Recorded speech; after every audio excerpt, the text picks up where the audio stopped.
My sister drained my house down payment fund to buy herself a luxury car. You can always save again. She deserves it more, my parents said. I just smiled and called the bank. They didn't realize that account was directly linked to their. Oh, the sting of betrayal, the kind that hits you right in the gut and leaves you gasping. One moment, I was just coming home from work, and the next, I watched my own sister gleam with joy over the sports car that had quite literally stolen my future. I'll never forget it. That car, a shiny new sports model, sat in my parents' driveway, its red paint glinting like fresh blood under the evening sun. My sister, Sydney, twirled around it, squealing with a joy I hadn't seen from her in years, probably since she got her last designer handbag. She ran her perfectly manicured fingers along the hood, beaming, "I got such a good deal." The salesman practically gave it away. And as I stood there, still in my work clothes from a grueling 12-hour day at the financial firm, clutching my sensible Honda's steering wheel until my knuckles were white, I knew it wasn't a good deal at all. It was my money. All of it. My phone buzzed again, probably another overdraft alert from my savings account. I'd been ignoring them for the past hour, praying it was all some terrible mistake. Stepping out of my car, my voice felt strangely steady, even though my insides were churning. "Sydney," I asked, "where did you get the money for this?" She just tossed her perfectly styled hair, an exact replica of our mom's, and rolled her eyes. "Oh, don't start with a lecture. Mom and Dad helped me figure it out, right, guys?" I looked past her to my parents, standing there with champagne glasses in hand. Mom gave me that look, the familiar, pleading one that always meant, "Don't rock the boat, Sophie." She stepped forward, her voice soft. "Your sister needed reliable transportation, honey. We just accessed that emergency account you set up for the family." The world actually tilted. An emergency account? No, that wasn't some nebulous family fund. That was my house down payment. $50,000. My entire life savings. Gone. Just like that. Sydney scoffed. "Don't be dramatic. You can save it up again. You're good with money. It's like, your whole thing. Besides, you're always saying family comes first." Family comes first? I pulled out my phone, my hand shaking slightly, and shoved the screen in her face. "You drained my account down to $127.43 without asking me, without even telling me." Dad cleared his throat, ever the peacekeeper. "Now, Sophie, your sister has interviews coming up. She needs to make the right impression." "Interviews?" I laughed, the sound harsh and foreign to my own ears. "For what? The 3 jobs she's quit this year? Or the degree she never finished?" Sydney's face crumpled into tears right on cue. "Mom, she's being mean." Mom rushed to comfort her, giving me another one of her looks. "Sophie, please. You know your sister's been struggling. We need to support her right now. You've always been the strong one. The strong one. The responsible one. The one they could always count on to clean up their messes, cover their bills, keep their secrets." It had been my role since I was 12, watching Mom sleep off her headaches while I got Sydney ready for school. "You're right," I said quietly, a new resolve hardening inside me. "I am the strong one." Mom brightened instantly. "See? I knew you'd understand." "I'm also the one whose name is on all the family financial accounts," I continued, pulling out my phone and dialing the bank. "The one who's been covering Dad's credit card payments since his early retirement. The one whose savings account was collateral for your emergency line of credit." Dad's champagne glass froze halfway to his lips. "What are you doing?" he croaked. "Yes, hello," I spoke clearly into the phone, ignoring him. "This is Sophie Price. I need to close account number 847392 effective immediately." "Yes, I understand this will affect linked accounts." "That's exactly what I want." Mom lunged for my phone. "Sophie, stop. You can't do this." But I stepped back, my gaze meeting Sydney's wide, suddenly terrified eyes. "Actually, I can. It's my money. Enjoy the car, sis. Hope it was worth it." "You're just jealous." Sydney shrieked after me as I walked to my car.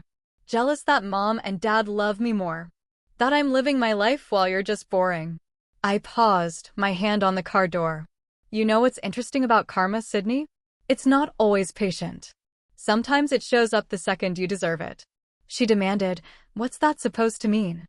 I smiled, a cold, hard smile as I slid into my driver's seat. "You'll find out in about, 72 hours. When those credit cards stop working. Give or take." The last thing I saw in my rearview mirror was Dad frantically dialing his phone while Mom hugged a sobbing Sydney. They looked exactly like the family portrait on their wall. Perfect composition. Mom and Dad flanking their favorite daughter. The portrait I paid for last Christmas. Like I paid for everything else. But not anymore. I pulled over 2 blocks away, my hands shaking as I dialed another number. "Bryce, it's me. Remember when you said I should stop enabling them? Well, I just did something extreme." "Finally." He answered, "Want to grab a drink and tell me all about it?" I glanced back toward my parents' house where Sydney's new car still gleamed in the fading sunlight. "Yes. And Bryce, bring your laptop. We're going to need it." The sun set behind me as I drove away, leaving the golden child and her kingdom of cards behind. They say revenge is a dish best served cold. But I was just getting warmed up. 3 days, Bryce said, sliding his laptop across the bar, his eyes serious. "That's how long it'll take for the bank system to fully process the account closure and trigger the domino effect." I stared into my gin and tonic, ice cubes clinking as I swirled the glass. "They've called 17 times since yesterday." I stopped counting the texts. Bryce scrolled through my phone. "Sophie, please call us immediately. This is an emergency. Your sister is crying herself sick." "Oh, this is rich. We raised you better than this." "Did they though?" I took another sip. "You know what I remember from growing up? Making Sydney's lunch while Mom was resting. Helping Dad balance checkbooks at 13 because he couldn't figure out why they were always overdrawn. Being told I couldn't go to my first-choice college because Sydney needed braces. And now they took your house down payment," Bryce finished, his fingers flying across the keyboard. "Look at this. They've been siphoning money from your linked accounts for years. Small amounts, but it adds up. 20% here, 50% there." The bar's dim lighting couldn't hide the growing list of transactions. They thought I wouldn't notice because I never did before. My phone buzzed again, Mom's face filling the screen. "You should answer it," Bryce urged. "They need to understand this isn't a game anymore." I took a deep breath and picked up. "Hello, Sophie." Mom's voice cracked with panic. "The bank called. They're saying something about defaulted credit lines and frozen accounts." "What did you do?" "Exactly what I said I would. I closed my accounts." But your father's cards aren't working. We have bills due. Sydney needs." I cut her off, my voice sharp. "What about what I need, Mom? Like the house I've been saving for since I was 23. That's different. We're family. Family doesn't steal from each other." "We didn't steal." Mom's voice rose. "We borrowed. You know we're good for it." I laughed, a bitter sound. "Are you really?" "Because according to Dad's credit report, yes, I can see it, I'm still listed as an authorized user. You're maxed out on 6 cards. Cards I've been making minimum payments on for 2 years. Silence crackled over the line. "Sophie," Mom's voice dropped to a whisper, "please just come over. We can talk about this." "Sure." I finished my drink. "I'll be there in 20 minutes. Bryce raised an eyebrow as I hung up. "You're really going?"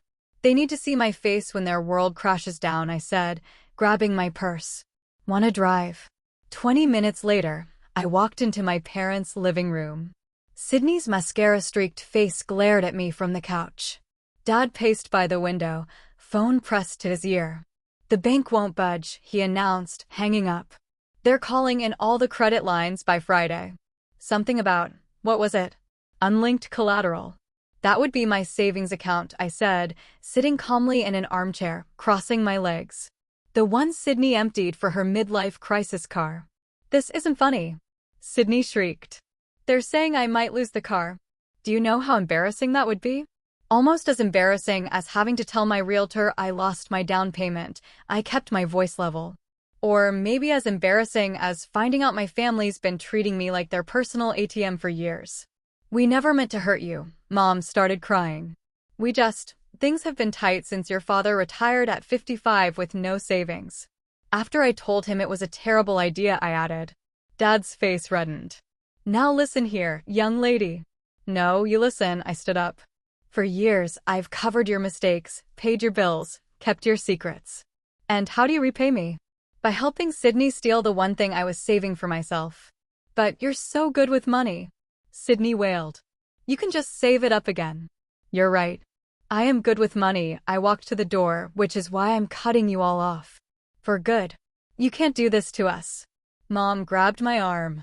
We're your parents. I gently removed her hand. Parents protect their children.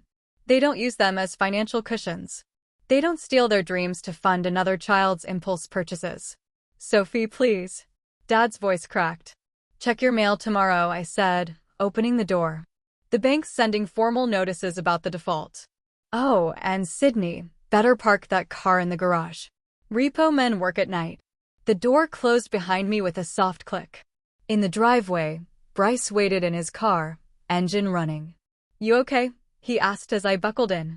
I watched my mother's silhouette appear in the window, phone already pressed to her ear, probably calling her sister to borrow money. No, I answered honestly. But I will be. For the first time in my life, I will be. They're outside again, Bryce said, peering through my apartment blinds. Your mom's crying in the car while Sydney's buzzing every unit in the building. I didn't look up from my laptop. They've been doing this for 3 days. The neighbors are starting to complain. My phone lit up with another text from Sydney. You're destroying this family. Actually, a new voice called from my kitchen. They're destroying themselves quite nicely without your help. Eliza, my best friend and realtor, emerged with 3 cups of coffee. The repo men picked up Sydney's car this morning. I may have recorded it for posterity. Show me, I said, reaching for her phone. The video showed Sydney screaming at 2 impassive men as they hooked up her red sports car to a tow truck. Mom tried to block them with her body while Dad waved papers in their faces. Those papers, I pointed, are probably the loan documents they forged my signature on. Found that out yesterday. Identity theft, Eliza whistled. That's not just karma anymore. That's criminal. The buzzer rang again. Sydney's voice crackled through the intercom. I know you're in there. You can't ignore us forever. Watch me, I muttered. But Eliza was already striding to the intercom. Listen up, you entitled little brat, she snapped into the speaker. Your sister's not available to bail you out anymore. Try getting a job instead of a lawyer. You'll need both. Bryce choked on his coffee. Damn, Eliza. Someone had to say it. She turned to me. Speaking of lawyers, did you file those identity theft charges? Tomorrow morning. I pulled up the documents on my screen along with proof they used my information to secure loans I never approved. The buzzer started again, this time continuously. Mom's voice joined Sydney's, both talking over each other in desperate pleas. That's it. Eliza grabbed her purse. I'm calling the police. This is harassment. Wait, I said, standing up. I'll handle it. I took the elevator down, my heart pounding, but my steps steady. The lobby doors opened to reveal Sydney's mascara-streaked face pressed against the glass. Mom hovered behind her. Finally, Sydney shoved through the door as I opened it. Do you know what you've done? The bank froze everything. They're saying Dad might face fraud charges. That's what happens when you forge loan documents, I replied calmly. We didn't forge anything. Mom protested. We just used your information as a guarantor. You've always helped before. Always helped. Something snapped inside me. You mean like when I was 14 getting up at 5 a.m. to tutor Sydney before school because you couldn't be bothered? Or when I worked 2 jobs in college while Sydney dropped out of 3 universities on my dime? That's not fair. Sydney stepped closer. You're just jealous because what? I cut her off. Because Mom and Dad love you more? They can keep their love. I'm done paying for it. Please. Mom grabbed my hand. We can fix this. Just talk to the bank. Tell them it was a misunderstanding. I pulled my hand away. Like when I was 10 and you borrowed my birthday money from Grandma for Sydney's dance lessons. Or last Christmas when Dad borrowed my credit card for her spring break trip. Those were different times. No, my voice was ice. Those were practice runs. You've been testing my boundaries my whole life. Seeing how much you could take before I broke. Guess what? You finally did it. Sydney's face crumbled. But you're my sister. You're supposed to protect me. I did protect you. For 29 years, I protected you from consequences. Not anymore. A police car pulled up to the curb, Eliza stepping out of her car behind it. Miss, the officer approached. We received a complaint about harassment. That's them, Eliza pointed. They've been harassing my friend for days. Mom's face went pale. Sophie, you wouldn't. I would. I stepped back into my building. And if you come here again, I'll add it to the identity theft charges I'm filing tomorrow. Identity theft? The officer's expression hardened. Ma'am, I'm going to need you both to step away from the building. I watched through the lobby windows as the officer escorted them to their car. Sydney looked back once, her expression a mix of fury and fear. Mom didn't look back at all. Upstairs, Bryce and Eliza waited with fresh coffee and concerned faces. They're gone, I said, dropping onto my couch. Probably not for good, but long enough. Eliza sat beside me. You know what the best revenge is? Living well? No. She grinned. Getting that dream house you've been saving for, only bigger and better. And guess what? I just found one in your price range now that you're not supporting 4 people. For the first time in days, I smiled. Show me. You're not going to believe this, Bryce said, his laptop casting a blue glow across my kitchen table. It was midnight, and we'd been digging through financial records for hours, empty takeout containers littering the table, evidence of our impromptu investigation. I found something while tracking those old joint accounts. Show me, I leaned over his shoulder. See these transfers? He pointed to a series of transactions. Every month for the past 3 years, money's been moving from your savings to an account I don't recognize. Small amounts, but consistent. I squinted at the screen. That's not possible. I monitor everything. They did it through that old joint account you opened with your mom in college, he explained, his fingers flying across the keyboard. The one you forgot about. They've been using it as a pipeline. My phone buzzed. Another text from Sydney. Dad's having chest pains because of you. Hope you're happy. Ignore her, Bryce said, not looking up. Wait. Holy Sophie. Look at this. The screen showed a web of transactions spreading like a corrupt family tree. Money flowing from my accounts through various channels, always ending up in Sydney's pocket or my parents' credit card payments. $300,000, Bryce whispered. That's how much they've siphoned over the years. The room spun. I grabbed the counter for support. That's impossible. The numbers don't lie. He pulled up more documents. And there's something else. Your name's on Sydney's car loan as a cosigner.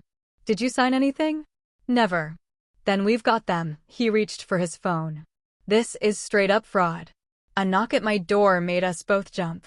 I checked the peephole. It was Eliza, holding a manila envelope. You need to see this, she said, bursting in. I was checking property records for that house we looked at, and guess what popped up? Your parents listed you as a guarantor on their condo refinance last week. What? I snatched the papers. There was my signature. Forged again. They're desperate, Bryce said. The banks are closing in, and they're using your name to try to stay afloat. My phone rang. It was my boss, Garrett. At midnight.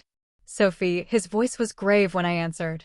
I'm sorry to call so late, but there's something you should know. Your sister just applied for a job here. She listed you as a reference, and there are some discrepancies in her application. What kind of discrepancies? She claims she has a finance degree and 3 years of experience. Says you can verify it. I laughed, the sound hollow. She dropped out after 1 semester.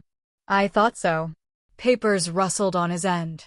Sophie, given your position at the firm, if she's attempting fraud. I understand, I straightened my spine. Garrett, I need to tell you something about my family. 20 minutes later, I hung up. Bryce and Eliza watched me expectantly. Well, Eliza prompted. Garrett's reporting the fraudulent application, I said, sinking into a chair. And he's giving me tomorrow off to file police reports. Good, Bryce turned his laptop around because there's more. Remember that private school Sydney went to senior year? The one that mysteriously waived her tuition. I nodded. They didn't waive it. Your parents used your information as a guarantor. You've been paying it off through automatic withdrawals for 6 years. Fresh rage coursed through me. That's why they insisted I keep that joint account open. They said it was for emergencies. The emergency was their lifestyle, Eliza snorted, and Sydney's inability to function as an adult. My phone buzzed again. A family group text from Mom. Your father's in the ER. His blood pressure's through the roof. Please, Sophie, if you ever loved us, don't answer. Eliza grabbed my phone. They're trying to manipulate you again.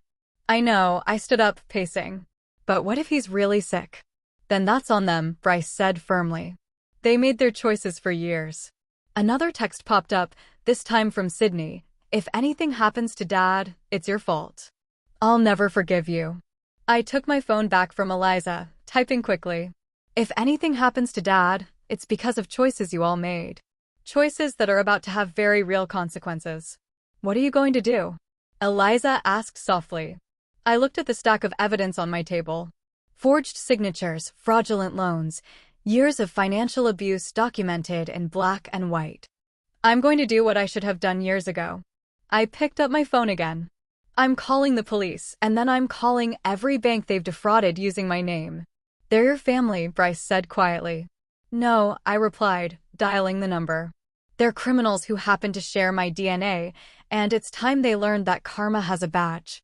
The police station's fluorescent lights made everything look harsh and washed out. Detective Rivera spread the documents across her desk, eyebrows rising as she flipped through each page. This is extensive, she said, looking up at me. And you're saying this has been going on for years? I didn't realize how long until yesterday. I handed her another folder. These are the forged loan documents. My signatures are on all of them, but I never signed anything. And your parents and sister did this? Yes. My voice didn't shake anymore when I said it. They used my information to secure loans, open credit lines, even co-sign a car. The detective made notes, her face grim. This is serious fraud, Miss Price. Once we file these charges, there's no going back. Are you sure you want to proceed? My phone buzzed. Another text from Sydney. Dad's being released from the hospital. No thanks to you. Mom's crying herself sick. How can you be so heartless? I turned my phone around to show the detective. This is why I'm sure. They're still trying to manipulate me, even now. I see this more often than you'd think, she said kindly. Family financial abuse. As the door burst open, Garrett, my boss, strode in with a thick manila envelope. Sorry I'm late, he said, taking a seat. But I brought something you need to see. Sydney's fraudulent job application was just the tip of the iceberg. He spread more documents across the detective's desk. Employment verifications, academic records, loan applications, all with my forged signature as a reference or guarantor. She's been using your name to apply for jobs across the city, Garrett explained, claiming you'd verify her fake credentials. Some companies have already started investigating. Detective Rivera's pen moved faster. This changes things. We're looking at multiple counts of fraud, identity theft, and financial abuse. My phone rang. Mom again. The detective nodded for me to answer and put it on speaker. Sophie, please. Mom's voice crackled through. The bank is threatening to press charges against your father. They're saying something about loan fraud. You have to help us. I can't, Mom. Not anymore. But we're family. After everything we've done for you. Everything you've done for me? I laughed, a sharp, humorless sound. You mean stealing my identity, forging my signature, draining my accounts? We never meant to hurt you. We just needed help. And you're so good with money. Mrs. Price, Detective Rivera cut in. This is Detective Rivera with the Financial Crimes Unit. I advise you to stop talking and contact a lawyer immediately. The line went dead. That should give them something to think about, the detective said, gathering the documents. We'll start processing these right away. Given the evidence, we should have arrest warrants by morning. Arrest warrants? My stomach lurched. They'll actually be arrested? This is felony fraud, Garrett said gently. What did you think would happen? Before I could answer, my phone exploded with texts from Sydney. What did you do? The police are calling Mom and Dad. I can't believe you'd betray us like this. You're dead to me. The last message was a photo of us as kids. Me helping Sydney with her homework. Both of us smiling.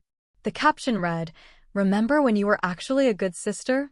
That's their specialty, I told Detective Rivera, showing her the messages. Emotional manipulation. They take and take, then make you feel guilty for noticing. Classic abuse pattern, she nodded. Would you like to press charges for the harassment as well? Yes, I said, surprising myself with my firmness. Yes, I would. Garrett squeezed my shoulder. You're doing the right thing. They need to face consequences. I know, I stood up, gathering my things. I just wish it didn't hurt so much. One more thing, Detective Rivera called as I reached the door. We'll need you to document any further contact from them. Texts, calls, emails, everything. They won't stop trying to contact me, will they? Not until they're forced to. She handed me her card. But that's what restraining orders are for. Outside the police station, the morning sun was rising. My phone buzzed one last time. A text from Dad, the police are here. How could you do this to your own parents? I typed back, the same way you did it to your own daughter. One signature at a time. Then I blocked their numbers. All of them. Garrett waited by his car to drive me to work. Ready? He asked. I looked back at the police station where Detective Rivera was probably already processing the arrest warrants. Soon my family would learn that karma doesn't just knock. Sometimes it comes with a badge and handcuffs. Yeah, I said, getting into the car. I'm ready. They were arrested this morning, Eliza announced, dropping a local newspaper on my desk. The headline read, Local Family Charged in Identity Theft Scheme. I pushed the paper away. I don't want to see it. You need to see it, she flipped to the article. They're trying to spin it to the media. Your mom gave an interview claiming you're mentally unstable and misunderstanding family obligations. Classic narcissist move, Bryce said from my office doorway. When caught, discredit the victim. My office phone lit up. Another call from an unknown number. They'd been finding ways around my blocks all week. Watch this, I said, putting it on speaker. Hello, Sophie? It was my Aunt Linda. How could you do this to your own parents? They're devastated. Sydney's reputation is ruined. Their reputation? I kept my voice steady. You mean their reputation for stealing hundreds of thousands of dollars from me? For forging my signature, for committing felony fraud. Their family. Family helps each other. Really? I shuffled through papers on my desk. Because I have proof here that they used your identity too. Want me to tell you how much debt they put in your name? The line went dead. Boom. Eliza grinned. That shut her up. My email pinged. A message from Detective Rivera. Thought you should see this. They're trying to negotiate a plea deal. Attached was a screenshot of Sydney's latest social media post. My sister destroyed our family because she's jealous of my success. Now she's trying to send our parents to jail. Please share our GoFundMe for legal expenses. Oh, hell no. Eliza grabbed her phone. I'm reporting that fundraiser for fraud. Don't bother, Bryce said, typing on his laptop. I already did. And I may have sent screenshots to the prosecutor showing them trying to raise money while claiming poverty to the court. My desk phone rang again. This time it was Garrett. Sophie, come to my office. There's something you need to see. In his office, Garrett had more papers spread across his desk. Your sister's been busy. She tried to open credit cards at 6 different banks using your work information as verification. When that failed, she tried using the firm's name. Is she what? It gets better. He handed me a letter. She applied for a job at our biggest competitor claiming she was a junior analyst here.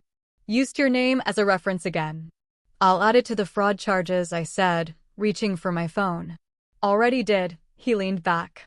But that's not why I called you in. The board was impressed with how you handled this situation. They're offering you a promotion, senior risk analyst. I blinked. What? You spotted financial fraud in your own family and had the courage to report it. That's exactly the kind of integrity we need in risk management. Back in my office, Eliza and Bryce waited expectantly. Well, Eliza demanded. I got promoted. Yes, she hugged me. See, karma works both ways. My phone buzzed. An email from my parents' lawyer. Your parents are willing to take a plea deal, but they want you to write a letter to the judge asking for leniency. Delete it, Bryce advised. No, I started typing. I'm writing back. Dear Mr. Harrison, my parents and sister committed systematic financial fraud over several years. stealing my identity and hundreds of thousands of dollars. They showed no remorse until caught. They continue to harass me and attempt to manipulate public opinion. I will not be writing a letter of leniency. Instead, I will be submitting a victim impact statement detailing every forged signature, every stolen dollar, and every attempt to destroy my reputation. When I finally stood up for myself, they wanted to play games with the legal system. Game on. Regards, Sophie. Savage, Eliza whispered, reading over my shoulder. No, I hit send. Just honest. Finally, my phone lit up with a text from Detective Rivera. Your parents' house just went into foreclosure. They're being evicted next week. I stared at the message, remembering Sunday dinners in that house. Holidays, birthdays, all fake, all built on stolen money and lies. You okay? Bryce asked softly. I will be. I looked out my office window where the city stretched out below. Somewhere out there, my family was facing real consequences for the first time in their lives. You know what's funny? They always said I was the responsible one, the boring one, the one who needed to help everyone else shine. And now I'm the one with the promotion, the clean credit score, and the clear conscience. I turned back to my desk. They can keep their drama. I've got work to do. Speaking of work, Eliza pulled out her tablet. There's a beautiful one just listed. Perfect for a newly promoted senior risk analyst. I smiled. Show me. The courtroom felt smaller than I expected. My parents sat at the defendant's table looking diminished in their court-appropriate clothing. Sydney slouched in the gallery behind them, shooting me venomous glares. All rise, the bailiff called. Detective Rivera squeezed my hand as I stood. You ready? I nodded, gripping my victim impact statement. 3 pages that had taken weeks to write. Each word weighted with years of suppressed truth. The State versus April and Philip Price, the judge, began, but was interrupted by commotion at the courtroom door. My parents' lawyer rushed in, whispering urgently to them. Mom's face crumpled. Dad's shoulders slumped. Your Honor, their lawyer addressed the court. My clients wish to change their plea to guilty on all counts. Sydney's gasp echoed through the courtroom. Mom, Dad, no. The judge peered over his glasses.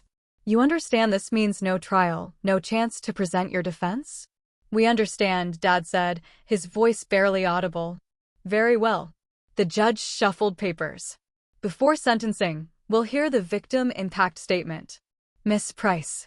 I walked to the podium, my heels clicking on the marble floor. The statement trembled in my hands. Your Honor, I began. I've spent weeks trying to calculate the exact financial damage my family caused. The stolen money, the forged loans, the fraudulent accounts. But the real cost? That's harder to quantify. Mom started crying. I kept going. How do you measure the cost of betrayal? Of discovering that every time your parents said, I love you, they were really saying, I love what I can take from you. That's not true. Sydney stood up. Miss, the judge warned. Sit down or be removed. I turned to face my family directly. You taught me that family means sacrificing everything for each other. But that was a lie. What you really taught me was that family means having convenient victims who won't press charges. Sophie, please. Mom reached out. We can still fix this. No, Mom. We can't. Because you're not sorry you did it. You're sorry you got caught. The judge cleared his throat. Given the defendant's guilty plea and the extent of their crimes, I'm prepared to deliver sentencing. Wait. Dad stood up. Your Honor, please. We did it for our daughter. Which one? I asked quietly. The one you stole from? Or the one you stole for? The judge's gavel cracked like thunder. Mr. Price, sit down. Based on the severity and duration of these crimes, I sentence you both to 5 years in state prison with possibility of parole after 3 years. Additionally, you'll pay full restitution to the victim. Sydney burst into tears. This is all your fault, she screamed at me. Miss Price, the judge addressed Sydney. Your separate trial for fraud and identity theft begins next week. I suggest you save your outbursts for then. Outside the courtroom, reporters clustered with cameras and microphones. Eliza and Bryce flanked me like bodyguards. Miss Price, how does it feel sending your parents to prison? I didn't send them anywhere, I said clearly. Their choices did. Sophie. Mom called as officers led them past. We did everything for you kids. No, Mom. You did everything to us. There's a difference. Dad wouldn't meet my eyes. Sydney tried to rush at me, but was held back by their lawyer. You're dead to me, she shrieked. Dead? Funny, I replied. I've never felt more alive. Detective Rivera appeared with a protective detail. Let's get you out of here. Your sister's getting unstable. In the parking lot, Bryce opened his car door for me. Want to get a drink? Actually, I pulled out my phone, showing him an email. I have a house closing to get to now. Eliza perked up. The one we looked at last week? That's the one, I smiled. Turns out karma has good timing. My parents lose their house the same day I buy mine. Sophie. Sydney's voice rang across the parking lot. She'd broken away from the lawyer. You can't do this. Where are Mom and Dad supposed to live when they get out? Not my problem. I called back. Try getting a job instead of a handout. I heard Walmart's hiring. As we drove away, I watched in the rearview mirror as officers led my parents to the prison transport van. Sydney stood alone on the courthouse steps, mascara running, screaming into her phone. You okay? Bryce asked softly. You know what? I said, for the first time in my life, I actually am good. He smiled. Because we've got a closing to get to. Ready to start your new life? I looked ahead at the road stretching before us, clear and bright. More than ready. Let's go home. Last box. Bryce announced, setting it down in my new kitchen. Sunlight streamed through the bay windows, catching the granite countertops I'd fallen in love with during the viewing. I still can't believe this is mine. I ran my hand along the smooth surface. All mine. Better believe it. Eliza burst through the door with champagne. Because this calls for a celebration. First night in your new house. My phone buzzed. A news alert. Sydney's sentencing had finished. I clicked the link. Local woman gets 3 years for identity theft. Sydney Price, 24, was sentenced today for multiple counts of fraud. Don't. Eliza grabbed my phone. This is your moment. No family drama allowed. The doorbell rang. Detective Rivera stood on my porch holding a folder. Sorry to interrupt your moving day, she said, stepping inside. But I thought you'd want to see this. Your parents tried to file an appeal. It was denied. Of course they did. I accepted the folder. Let me guess. They claimed they were just trying to help their children. Actually, they tried to blame you.